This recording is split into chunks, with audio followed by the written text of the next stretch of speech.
Good afternoon, ladies and gentlemen. Welcome back to this session where we're going to be hearing from seed business leaders. It's a little bit different to the panel sessions that we've had. They've been all more based around specific topics. Here we're trying to take a more big picture approach, trying to hear about where the business leaders see the business, see the sector, but also how they view the sector in the context of the world politics, geopolitics, which we see are extremely different to what they were only 10 or 5 years ago. And they'll probably continue to change over the next few years. So I am joined to discuss this by Marco van Leuven. He is Managing Director at Rijkswan and also President of ISF. Marco, welcome. Sylvia Kiune, she is General Manager at Simlau Seeds, Uganda. Sylvia, welcome. And Bhupen Dupai, CEO at Advanta Seeds. Welcome, Bhupen, and thanks for being here. We also have apologies from Amadou Sarr, Director General at Tropicasem Senegal. With the current instability in Senegal, he had to stay in the country, unfortunately. He couldn't be with us today, but he sends his apologies. Now, I get this opportunity to speak with you, and before we go more into the details of your vision, I'd like to get a more personal view from you, and I'd like to ask you this very personal question, which is, what keeps you up at night? Okay, you are business leaders, you probably have a lot of things going on during the day that must make your nights quite complicated. So Marco, can you tell us what keeps you up at night? First of all, I have to say that I sleep well, so from that perspective, there's not so many things to worry about at night. But when I wake up, there is one thing which continuously goes around, and that is, and of course it's about seed, right? And that is this, in fact, contradiction that we have a lot of know-how, capacity, varieties available in this industry, that we have so much to offer, but that we are not succeeding in getting that to all the farmers that are needing that. And to me that is a surprising puzzle, because we are here with so many companies, so many stakeholders. Everybody says we want to support, we strive for the same things, but we are still not getting it done. And that worries, upsets, and sometimes frustrates me.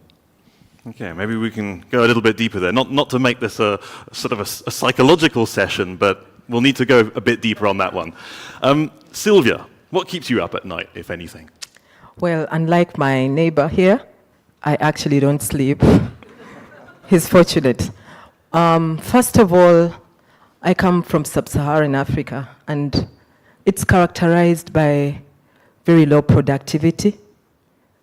The reason why there's low productivity in our region is because we have low adoption to improved technologies. And therefore, we are talking about very low rates. I don't have business. Recently, there was a study that was done in Uganda, and it showed that only 23% of our farmers use improved technologies, especially seed. And now when you look at 23%, it's very, very small. Where do the others get their seed? They get it from farm-saved seed. And like he said, what happens to all the technologies that we have developed? The problem with this is they lack access to the improved technologies. Yes, they're there, but physically not available in the localities of the farmers. And then secondly, when they're actually available, they can't afford them. I'm sure many of you have heard the saying that seed is expensive. Improved technology is expensive. It's a perceived opinion, which is not very true. And then sometimes, even when they can afford it, they don't have information on where to get it. So for me, that really keeps me up awake, because I must connect the dots. I must close that gap to ensure that we get access to improved seed to every farmer, at least in my country. That's one of the things that makes me awake at night. Okay, thank you, Sylvia, for sharing that. Bhupen. Since it is a personal in nature, I'll blend it both. What Marco said, I think it's not true for me. I had a wonderful sleep, blessing before COVID. I used to sleep really, really well, and most of the people around me used to envy me. How can you sleep so well? But after COVID, two things happened. I had a severe COVID. I survived. So I'm a COVID survivor in that sense. And since then, my sleep pattern has gone tremendous change. It's not come back normal. I have interrupted sleep, 2-3 hours sleep, and get up and sleep and get up. So there's a personal level. Business also coincided after COVID. I think before COVID, I think in the starting presentation, day one, was made at opening session, and a very beautiful graph was indicated whereby seed industry today is doing a research, the R&D in one country, the multiplication of parent in another country, production is third country, processing in fourth country, and probably marketing in fifth country. That kind of supply chain is beautifully woven up. This has not happened just like that. ISF is now completing next year 100 years. I think it's a very rich history and full of people who recount that history. For a breeder and the seed people, how emotional this entire journey is. Right? It was a highly fragmented industry. Every country will do their own stuff, and then countries started collaborating. And 100 years of history, where we have achieved is an amazing thing. A human being, when they put their mind together, their spirit together, keeping aside artificial national boundaries and very parochial thinking about themselves only, we can do wonderful things. And seed industry is a classical example. I think post-COVID, the entire world has changed dramatically, geopolitics and disturbances and all, and that really keeps me awake at night, right? Production is in Chile somewhere, it has to go to Australia, and it has never happened. This we are doing for 20 years, and we realize that the cost of air freight is 2-3 times more than the cost of goods. First time I experienced this kind of thing, and I can give this example after example, and I do not know when it's going to stop. So the network which we have developed over decades is getting disrupted. Unfortunately, we are not a chemical industry, where you have some problem in one country, you have a country 1+2, you move to another country overnight. Can't be done in seed. So these are really concerning things for us, and therefore, I think human beings, we are taking this achievement for granted, and we may have to pay heavy cost. But as in charge of a CEO, this is something that really worries me all the time. And so you're bringing in here, in a way, the dependence of the seed sector on these functioning global value chains, and including logistics and transport. If I look at ISF's vision, right, a world where good quality seed is accessible to all, supporting sustainable agriculture and contributing to food security. And you talked about the global value chains. What are, according to you, the external phenomena to your business?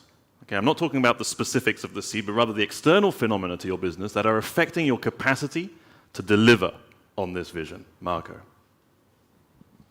Well, that's a good one. I think in general, we see so many things happening, and so I completely agree to what Bhupen mentioned.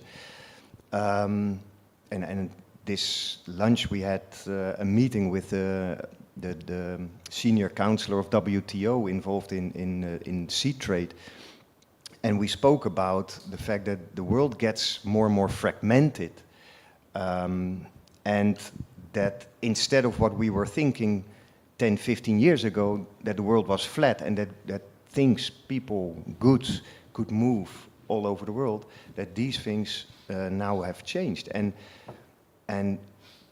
it's not just one thing, it's not just only trade, it's also climate change, it is geopolitical conflicts, war, it is trade policies, it is politics, it is protectionism. And there is no one solution for these things. So I think the seed industry, with its stakeholders, needs to act in several ways, in different ways, to basically, tear down those obstacles again. Because in the end, we can only feed this planet if we make sure that all these obstacles are mitigated. But you need to have pathways and action plans, roadmaps for each specific item, and you need to collaborate with different stakeholders. Okay, thanks, Marco. Sylvia, in your context, what are the external factors that make it very difficult for farmers to access these quality seeds that you mentioned? Thank you. One of the major factors for us, I think I will speak more to the African context, if you allow, is regulation. We have, in most of our countries, very weak regulations, if they're there, and in others, there's actually no regulation at all. And I've mentioned to you that already we have farmers who are not even aware about what's happening, where to get a quality seed. Now, when you don't have a proper regulation, that makes even the bad situation worse. So I see one of the major limiting factors or external factors for our seed business is not having regulation that is properly enforced. Of course, that brings in a lot of things. That's how we have illegal seed trade that is becoming a hot item right now. 60% of seed trade in Africa is actually illegal. Can you imagine? Yet we are here seated doing a lot of innovations. And so for us to be able to tap into the innovations that have been developed out there with a lot of investments that you guys are putting, we need to have proper systems and proper procedures to ensure that these good innovations go out there to the farmer. What does that take? That means that we have to collaborate. I think in the opening session it came out so clearly. I can't do it alone. Neither can you do it alone. But together we can. We need to move together. And so as national associations, as global associations, I think it is time to develop strong collaborations. The time is now. We need to form those coalitions. We need to lobby a lot, at least for the African governments. They need to lobby. As a seed company, I can go and lobby on my own to have policies that will facilitate seed trade. But when it's a voice that comes from AFSTA or ISF together, it will be louder than as if it's for one person. I'll give a perspective. We are talking about access to free seed across the borders, and we're all here trying to do trade amongst ourselves. But this seed cannot move if, for example, a country does not even have an ISTA accredited lab. Many of our African countries do not have ISTA accredited labs. I mean, a basic requirement for any country to facilitate seed trade. So for me, it is very key that we have functioning seed regulatory bodies, frameworks across Africa. Then the other second one that I'll mention, there are many, but I'll mention only two. The other second one is market structures. I think for those of us who attended the presentation yesterday for agri-food value chains, it came out so clearly that even when we have very good innovations, for as long as the off-taker is not efficient, I mean, they'll do it one season, second season, and then they'll come back to you. Where is the market? And so we'll stick with our technologies. So we also need to develop a market structure that actually allows efficient movement all the way from production up to the market. Thank you. So the regulatory environment does not allow for a very investment-friendly situation for seed, and at the end of the day, you also need to make sure that there is a market strategy where high-quality seed is valued by farmers because they know they have an access to market. Bhupen, you were talking about these global value chains being disrupted. Is that affecting then the way you're thinking about your business model, your business development? I think at this point in time, that is top of our mind because we are globalizing business, and in the globalized business, that is one factor which is really, we are just doing a rethink because there are centers of excellence for every crop. A given country is fantastic, very good in a given crop, from a breeding, from production, productivity, cost, economics, all put together. And therefore, you would like to move the goods from that country to 5, 10, 20, 30, 40 country. It's a logical thing to do. And we have, let's say, 5 centers of excellence around the world, and the idea was to do a capex in 5 countries, and from that each country you move that product to maybe 30, 40 countries. That kind of a strategy we have been working, very successful. But now I think we are rethinking on that part. So probably the kind of upheaval is happening, probably that strategy we have to revisit. This point number one. Another factor combined with that is most of the government, especially food insecure or marginal level countries, are very worried about the food security, availability on time, and therefore they are developing a policies. They insist that you produce locally.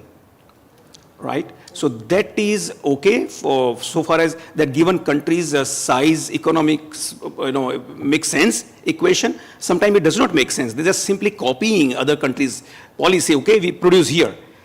But production of 10,000 ton is a different ball game, and production of 500,000 ton, that country also start demanding that.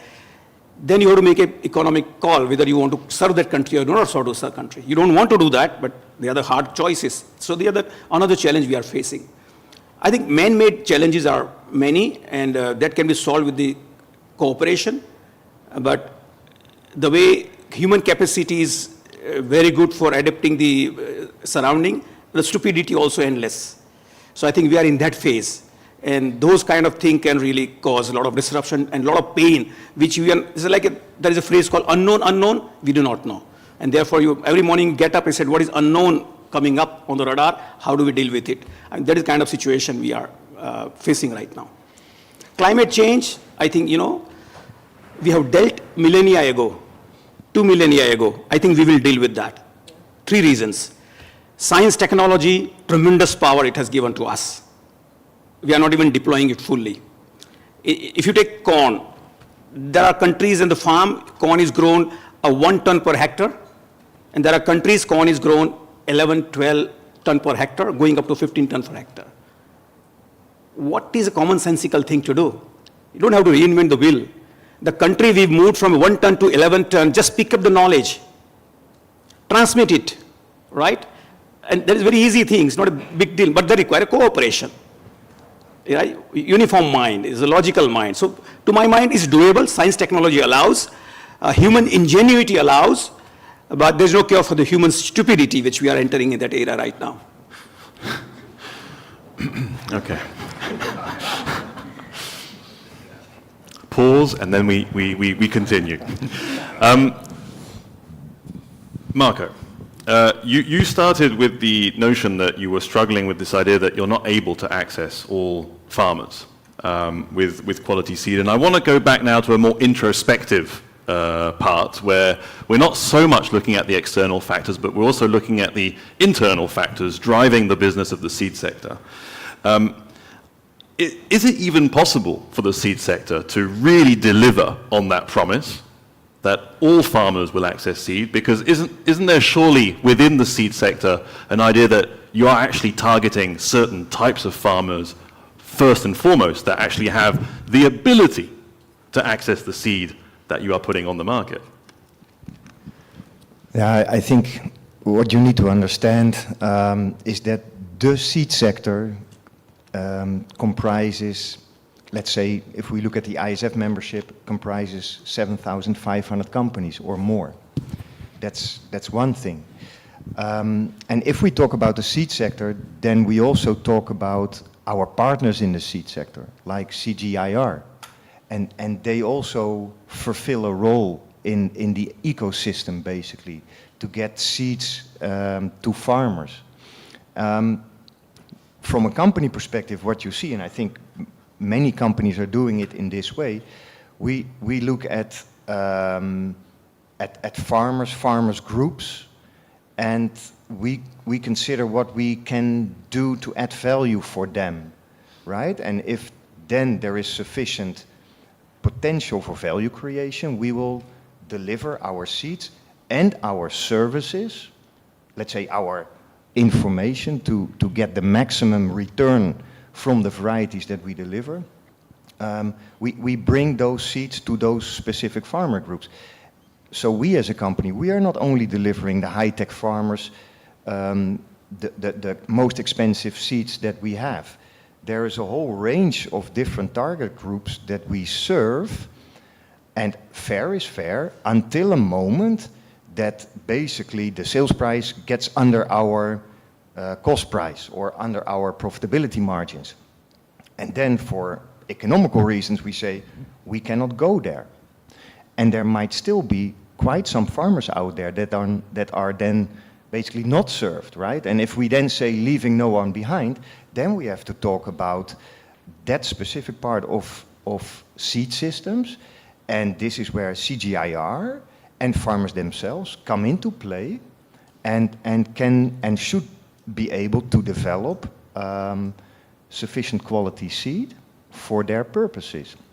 Now, what we always think and hope, yes, you need enabling policies to get that done, even for those smallholder farmers, right? Because you need quality guarantees, you need procedures in place.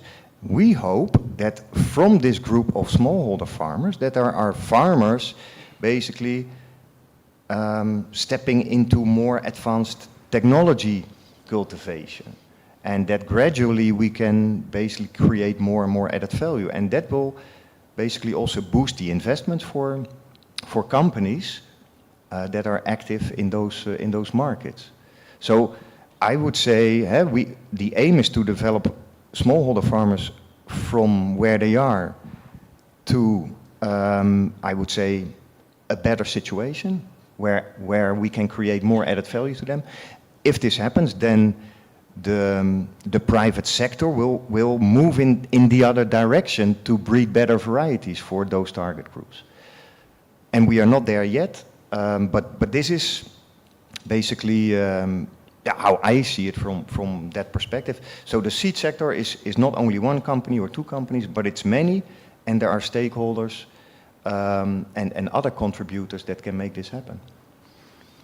Okay, so there is a movement there.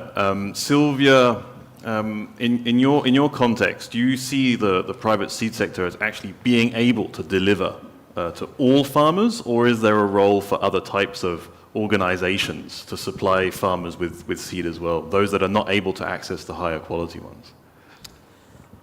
Well, before I answer that, I want to say that it begins with understanding what the farmer needs. Because, I mean, gone are the times where scientists would sit in the lab and come up with innovations that they felt were relevant to the growing conditions. Right now, it is what does the farmer want? And then we work backwards to get to what they want. And I want to tell a story of where a company, one of the big fives, developed a very good cabbage. And then the cabbage, for many years, it's been on the market. But it developed a problem. For those of us who understand, it developed a problem of black rot. But the variety was very good, and farmers liked it. And so they kept demanding, we want this variety, but incorporate something that takes away the disease problem. Now, unfortunately, of course, science takes a lot of time. They have to look for the gene that causes that resistance. So in the meantime, they got the same variety and improved it for uniformity.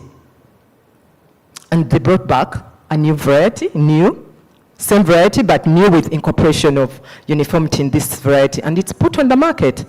Have we solved the farmer's problem? Do we give them what they want? The answer is no, because uniformity was never a problem to these farmers. It was the disease that was a problem. So just to come back to your question is, majorly we need to actually first engage the farmers to first know what they want. Of course, like has been said by everybody, we have changing climate. Definitely now we cannot afford to sell the old varieties. So we need to start innovating drought-tolerant varieties. And because of changing climate, of course, we have an escalation of pests and diseases. That's another area that we have to look at. And then we also have a growing population. It is estimated that actually we'll need like 70% more production for food by 2050. So it means the farmer is looking for those varieties that are able to give him that high yield. So all those things are coming into play. And then there is another factor of taste and preferences. These days you don't just throw anything to farmers. Is it tasty? Is it the taste that they want? Is it the preferred milling quality? So there are many factors. So as a seed company now, it is time to go back to the drawing board and ask ourselves, what particular problem am I targeting as from the feedback of the farmers? And it's not possible to do all these things in one chain. Like he has been explaining, we have categories of different farmers. Because remember, the more high-tech a product is, the more expensive. Not all our farmers are able to pay the price. So you start by targeting a small niche of farmers who can pay the premium price, but you don't leave out the ones that actually still believe in their indigenous varieties. So you grow them along as you do promotions, as you do demonstrations, as you do communication strategies to tell them, yes, you like your indigenous variety, but we can actually uplift your income or your yields if you step up and adopt a better improving varieties. Seed companies, at least for most of Africa, we depend on public institutions, meaning that most seed companies don't have private breeding companies within them or departments. So we depend a lot on public institutions, the CGIRs, to provide us with material. So basically we are working, it's a coalition. It's a coalition of people that we must work with in order to meet the farmers' expectations. Okay, thank you. And Bhupen, how do you view this? Do you think the seed sector is really able to deliver to all farmers? And actually, I was also thinking as you were speaking, Sylvia, that we talk about farmers, but then there's also the notion of acreage as well, hectares. I mean, in a way, that's probably more the business, is to cover land so that you're actually growing more, as opposed to really the notion of farmers, because you can have one farmer having a lot of land. That's also very interesting for the seed business. So can you also maybe comment on that? Can you just clarify your question? I'm not very So clear. the first one is, do you think the seed sector can really deliver to all farmers, and it's in the interest? And then how do you even view the business? Because we're talking about farmers, but actually land use is very important in terms of growing seed. Question is very simple, but the answer can be very, very long, because has seed industry delivered to all the farmers? And how do we define a farmer? So there are a variety of ways we can define, slice and dice the data on the farm profile. Broadly, let's say there are commercial farmers who understand business. They know business. They are run like a corporate, the big farmers. Americas, let's say, most of the American USA or Canada or Brazil or Argentina or big farmers, they are surplus producer. They operate like a, and seed industry, private sector especially, they speak the same language of ROI. So I think the seed industry service this sector brilliantly. When I say the journey of corn is one example, from a 1 ton to 11 ton, because this sync, they are both in the sync, the seed industry and the farmers. That sector has been served very well, I would say. Wonderful. World today has a surplus food in many parts of the world is because of that. Let's say Europe or OECD, majority of the OECD are surplus producer because of that. Huge contribution by the seed industry. I think it's acknowledged by these countries, and that is fine, wonderfully achieved, wonderful achievement. But there are other sectors, let's say primarily Africa, Asia, whereby you have a smallholder farmer, 1 hectare, 2 hectare. Now this entire segment is undergoing tremendous churning, in my opinion, right? The farmers are there not because of choice, right? The urbanization is 30%, 35%, 40%. This country do not require more than 5% farmer to be on agriculture. And therefore, they are there because there are no other options. But these societies are undergoing tremendous change. Just to give an example, there's the biggest, in Asia, two big country, China, is a magnet. It's a deficit. They need more and more food from outside, right? There the government is doing a wonderful job, right? Acquisition of, let's say, Syngenta is a classical case. They want to have food secure. They're trying to have a technology, local productivity has to go up, et cetera, et cetera. They are doing their best. And I think they have done a wonderful job. They have not achieved the goal, but directionally they are doing great. Seed industry is also contributing a lot, if you say last 20 years. India is a classical case whereby India, 1947 independence time, used to import a lot of food. And the population was 330 million people. Today, nearly 4.5 times, 1.4, biggest. And despite that, I think India is self-sufficient in most of the category of food item except oilseed. Barring that, I mean, it's a miracle on earth of a human cooperation, science, technology, leadership, democracy put together. That's where India is today. So, and that is where the seed industry has contributed a lot, be it a private sector or public sector, right? So they have done a wonderful job. And between all the ASEAN countries, also similar stories. So to my mind, work in progress. Now, what is happening that now I ask this question, next 10, 20, 30 years, how the global GDP is going to move. And we all know that center of global GDP is moving from a Atlantic to the Asian center, right? Like there was a very nice article I was reading. The article was regarding the GDP coming from G7 versus BRICS, right? In PPP terms, I think for the first time, BRICS GDP has overtaken G7, 55% versus 45%. What does it mean for the seed industry? That means in this part of the world, a lot of purchasing power is improving. That means equation of the people who are buying the stuff, they are ready to pay more for the good product in seed industry goods. And we see that in our own trend, all this country. Now they are differentiating it. They are ready to pay. So to my mind, but seed industry need to adapt to this local condition. When you are servicing a 1,000-hectare farmer versus 1 or 2 hectare farmer, you need to change the organization, structure, design, mindset, etc. I think work in progress. A lot of seed industry are adapting very well in that area also. So to my mind, this is a great story there. No, it's interesting what you say in terms of maybe we're reaching certain limits in terms of productivity in certain parts of the world. It's difficult to go much further, but in other parts of the world, there's still a long way to go, but the agricultural structures still need to evolve very much. If I then go back to this point on farmers and growers' expectations vis-à-vis the seed industry and the breeding programs, obviously breeding is the core business of the seed sector. It's where you put in all the investment.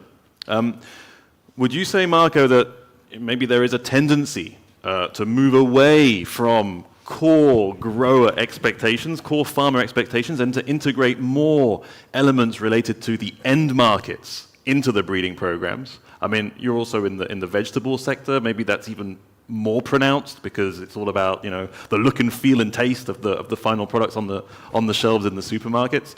Do you think there's a tendency to focus breeding programs more on those end markets than on real farmer grower expectations?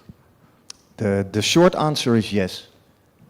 There's definitely a trend going in that direction, and just to elaborate briefly on it. And again, it's a company's decision whether to play in that direction further downstream or not. Some companies prefer just to be a seed supplier, focusing on farm traits, as we say, yield, resistances, drought tolerance, strength against salinity. But what we see happening is that there are more and more basically players downstream, like traders, like processing companies, like retailers, and in the end more and more consumers that have an opinion about food. And as Sylvia mentioned, that people want taste. So yes, we can breed yield and resistance and labor friendliness for farmers, but in the end, if those cabbages are not tasting, who will buy these? And I think the whole business dynamics is about creating value for your customers. So what seed companies can do, and our company does that, is we analyze indeed which requirements do which stakeholders have, and we allocate R&D resources in that direction. Because a large part of the added value is and will be created further downstream. And this is also creating value for our direct customers, the farmer. This is where the opportunity is. It's not just kilos, it is also quality, taste, consistency, processability. There are many, many possibilities to create value. And that is, for example, also to, if you work with improved seeds, you can also reduce other farm input means, right? So you can also save costs there. If we find clever things, we can help farmers and even small farmers tremendously with these issues. And that then connects also to this idea that the accompanying the farmer and the grower towards an end market is also important. Does that mean that the seed sector has a role to play in bringing farmers closer to end markets? And is that a change in the historic relationship, in a way, between farmers and breeders? Because I would assume that in the past, farmers would have been sort of telling breeders, I need this, for growing a crop in my field, I need a very specific type of variety. Is that relationship now changing? And it's the seed sector that's advising a lot more farmers on what they should be growing? Sylvia? Yeah, Actually, what is happening, it will be very useless for a seed company to develop a product without first knowing the demand downstream. Right now, we see farmers demand, the consumers are the ones actually who dictate what the farmers must grow. And therefore, when the farmer comes to the company to purchase, they're actually coming with a requirement of the consumer. So yes, whereas we want to take into consideration the requirements of the farmer, but it's very, very important, much more important now than it was before, to take into consideration the requirements of the consumer. Because at the end of the day, they're actually the off-takers. They're the ones going to buy the product that is produced by the farmer. So yes, for me, I think the approach is participatory innovation or inclusiveness. Everybody must be brought on board. It's not only the farmer with the seed company. Neither is it only the seed company with the consumer. But it has to be a chain. They all must be involved. Like I said, the breeder must be involved, the farmer must be involved, the consumer must be involved, the processor must be involved. So everybody must be involved in the whole process. So it's participatory for all of us. With the difficulty that in breeding, you're also having to think 10 years or 15 years ahead. That's the only way you'll be sustainable. Just to add a bit of complexity. Marco, you wanted to jump in. Yeah, maybe just to give an example in our company, and I know for fresh vegetables it's maybe easier to reach out to consumers, but we are in the first place collecting a lot of consumer data and consumer preferences. But what we also are already doing for almost more than 25 years is we connect retailers with growers. So sometimes we first reach out to growers to test the product, but sometimes we reach out to retailers to find out whether they are interested. And sometimes retailers are not aware, and then we bring that consumer information on the table, and then they start to think. And they ask us and other seed companies, they ask us to connect them with the right farmers. So we go back to those farmers and we say, hey, we have customers for you, right? So we have seed, we have cultivation advice, but we also have customers for you. And I think this is a way to create value and to basically also make that value chain shorter, which is essential in the end, right? Mm-hmm. Bhupen, maybe then a comment then on how you are reacting to demand in your breeding programs. Where are you getting an anticipation of what that future demand might be for your breeding programs, the kind of seeds that you're developing? I think, as Marco indicated, it's very well demonstrated in vegetable side of it, because all the breeders need to know what the consumer want, the color, taste, size, shape, etc. And therefore very well connected and integrated feedback loop is there in vegetable side of it.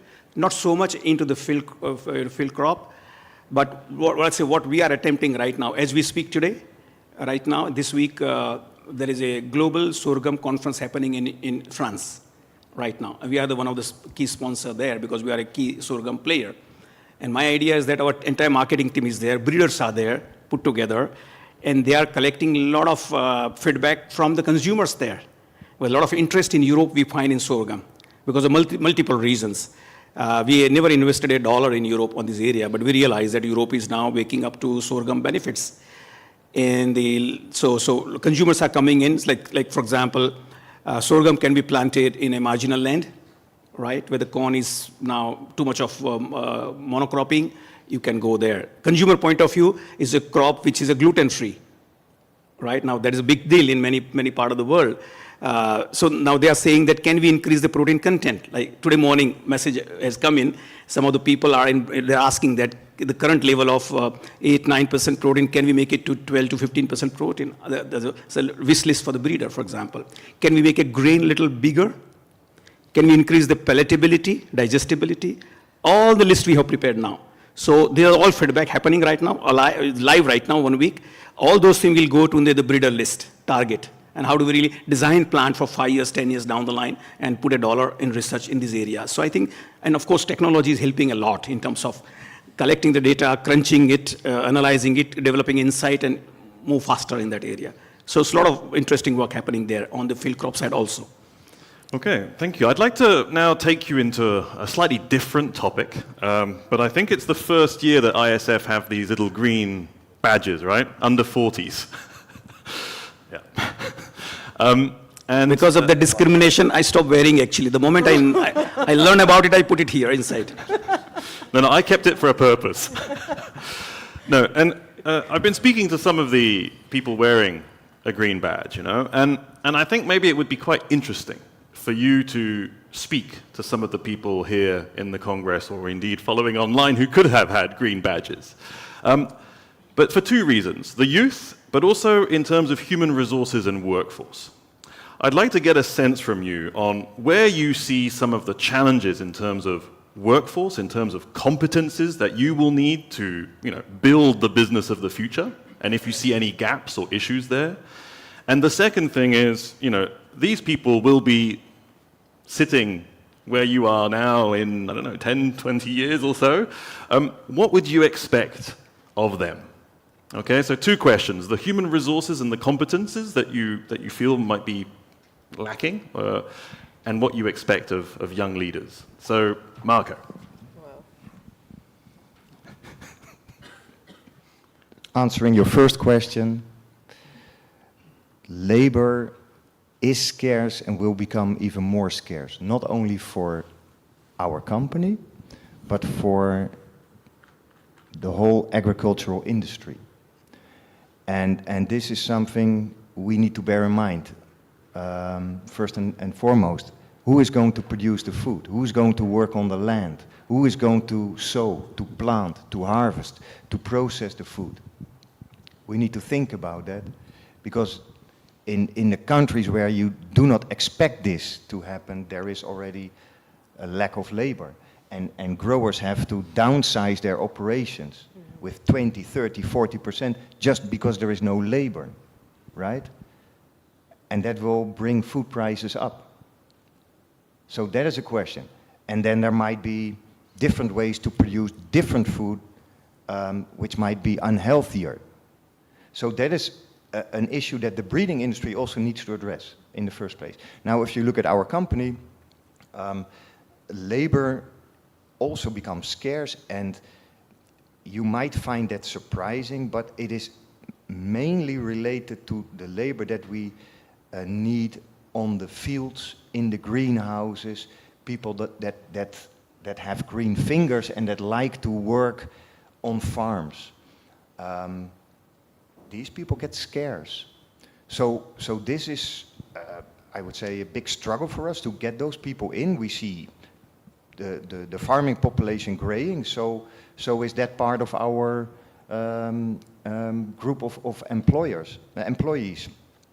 And the other more qualitative lack of labor that we see happening is that in more general tasks like logistics, like marketing, IT, there is competition from many other industries. And because we are not so well known, and our industry maybe comes across as a bit outdated, old-fashioned, hard-working, dirty, and that's of course not true, and we need to explain better what is going on, but for that reason, we also have challenges to attract these people. So that is answering your first. Yeah, but we question. can already do that one. We can go for the second one in a second time. Sylvia, where do you see the needs or the challenges in terms of the workforce? Okay, as my colleague, as Marco was presenting, I was just running through my mind is that we are saying the population is increasing. So really, ironically, why should there be a challenge in labor if the numbers of population are increasing? But it's a real challenge. It's a real challenge getting the workforce. I'll call the people that are wearing the green, are they the Y? I always get confused. Is it the Y generation or Z generation? I think this group of people are quite different from the rest of us. First of all, they're very fast. They want things to be done very, very quickly. And they're not very patient. And they don't, okay. It's a new variety. There are a few of them here. Yeah, they need to tell us. Because, okay, now, yes, they're resilient, but I think their kind of resilience is quite different. And that kind of has a function to play in how they do their things, even in the employment space. And so sometimes you find it a challenge because They want to move fast. And a sector like agriculture, I mean, you don't expect things to move like robots, like in the IT department. I mean, he's talking about, I'm imagining a crop of maize where you have to detassel, for example. It's a lot of hard work, and you have to spend 5-7 hours in the field to detassel. These young people don't like that. They just want to go to the, they just swipe and things get done. So I think that's where we have a big challenge, really. And so as companies, and like he said, not only agriculture, I think it's a general problem everywhere, that we need to mentor these people, that things, okay, whereas they're working in a fast world, but I think they need to slow down a bit. They also need to be patient a little bit so that they're able to cope with the work at hand and the challenges at hand. Yeah, but breeding does require a little bit of patience. But Bhupen, without revealing your recruitment strategy, but where do you see the requirements for the workforce of the breeding sector moving forward, and maybe some gaps in attracting or in getting the right competences to the sector? I think, again, my way of looking at this situation is in two ways. One is a big country, let's say, OECD countries, whereby hardly 2% population is on agriculture. And these countries are doing business on a professional, commercial basis, and therefore they operate like any other businesses. And therefore they have the ability to attract talent, right? Also they have the ability to put the capital for the technology, for mechanization, drone and whatnot, satellite data, and there's a next level of agriculture, all right? And I don't see much issue there. They're attracting very well. Challenges are where, let's say, where the population is 20-30% on agriculture, and there is a lot of demand from seed industry for the youth, but at the time they don't find it very attractive. To my mind, it's a gap of marketing the seed industry. Seed industry is not hard work and dirty work. Like, for example, I was in Thailand, and I visited dealer shop, and the gentleman, young guy, his father, and the son, 32 years old, he was so excited about his business, which is very rare, because no son wants to do father's job, broadly, in agriculture more so. So this guy says, I have ordered some 500 drones from China. What are you doing? He said, I'm the first one in Thailand, which is starting drone spraying. So I will eliminate, whatever work I require, right? In drone can do in 1 hour or 2 hours instead of 1 full day. And a lot of pollution, spraying, water requirement going down. He just narrated drone to me like nobody's business. My learning on drone can be deployed in agriculture in this way was from the dealer's son. So to me, a lot of attraction is coming in, the technology and the capex, etc. We do that. Productivity can go up dramatically in this area. So it's a question of marketing the our agriculture sector to the new generation. More and more we are able to do that as a sector together. I think, to me, it's not a problem, because there are youth available. Let's say Asia Africa has no issue in that area. How do we market as a seed industry as a very good career for you in this sector? So availability is not a problem. Probably positioning, image building, etc. is need of our from a seed sector. Mm-hmm. And in the technology panel, there was the point that was made as well that there is a democratization to some extent of the technology, and maybe the entrepreneurial spirit of some of the youth might be able to come into the seed sector, whereas before it's pretty difficult to get in because it's so intensive in terms of investment. Are there any reactions or questions? Yeah, I see a green badge. Thank you. Hello, Catherine Delbridge is my name, from the Australian Seed Federation, and yes, proud green badger, new to the seed industry.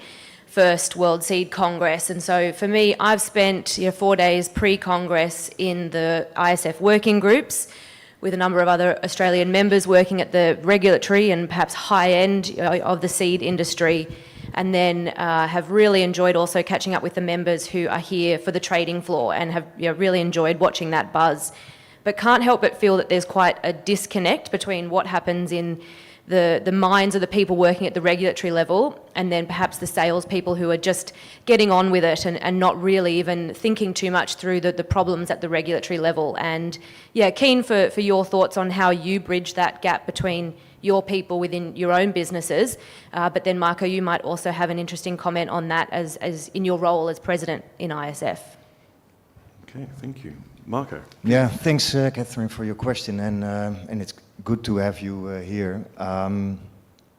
Yeah, basically, yes, there are a lot of traders that trade, and they benefit from the work that others are doing in this seed industry. And I think what we need to be aware of is that if we would not be organizing congresses like this, if we would not collaborate in all those coordination groups, we would not be able to uphold the attractiveness of the seed sector as such, right?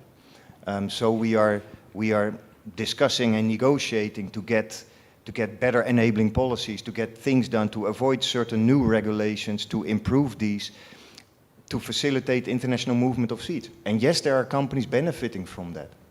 Now, I think it's also fair to say that the smaller companies cannot contribute so much to these more policy-oriented talks. So this is what the bigger companies are supposed to do, and it's really crucial. So every time we are in meetings, we also call upon the larger members really to contribute in these conversations, because this is basically preparing the future of those traders, right, for the next 5 to 10 years to come.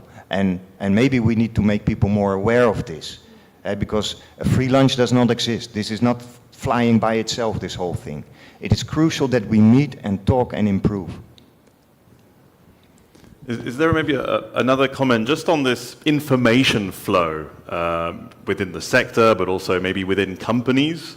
Does everyone actually need to be aware of all these kind of policy regulatory challenges? Is that like a typical information flow within the company, or is it more reserved to certain parts, certain departments, and they basically take responsibility for regulatory issues, and that's it? I mean, how integrated is that within a company? I don't know, Bhupen or Sylvia, how much information flow is there? I think depending on the size of the organization, the regulatory is a specialized function.